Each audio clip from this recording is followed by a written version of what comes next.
Welcome back to FPV for Dummies by a dummy.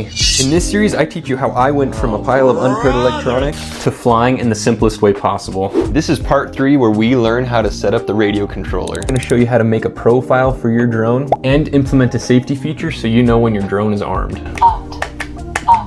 Let's get to it. The Radiomaster Pocket requires two 18650 lithium-ion batteries. Charges via USB-C. Press and hold the power button to turn it on. Welcome to HTX. Throttle warning. You'll see this throttle warning come up. This just means to turn the throttle all the way down. Switch warning. Then the switch warning comes up. Make sure to disengage the top switches. Then you can click any button to dismiss. As we can see, my Radiomaster says Blueberry on it. That's a profile that I created for my drone. To create your own, click Model, then scroll up to Pocket at the top, click down on the scroll wheel, and then scroll down to Copy Model and select it. Scroll the wheel again, and it'll pop up there at the bottom of the list. Clicking down on the scroll wheel again will confirm your action. Now we need to select that profile as our active profile. Click on it, and then click Select Model. Switch warning. Go ahead and dismiss that. Click the Page Back button once. We are under the Pocket profile now. We can change this name to whatever we want. Click down on the scroll wheel and then use it to rotate through all of the available letters, uppercase, lowercase, and numbers. Once you've found the character you want, select down on the scroll wheel and it will move on to the next character in the name. You can scroll all the way to the left to use the blank character. At the very end, click the scroll wheel again and that'll confirm the name. Click back and we're back on the main page where it displays your active profile. Next, we're going to implement a safety feature that audibly tells you when you arm your drone. To do this, we'll select Model, Page Right,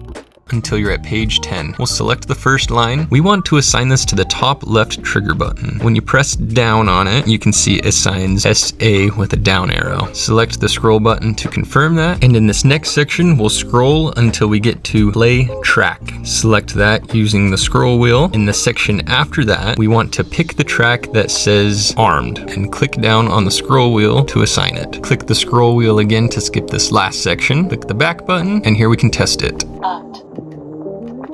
If you set up your radio controller differently, drop it in the comments. I want to learn how you do it. And you're going to want to stick around for part 4 because we're going to learn how to bind the radio with the drone. If you're impatient like me though, the full video is already on YouTube.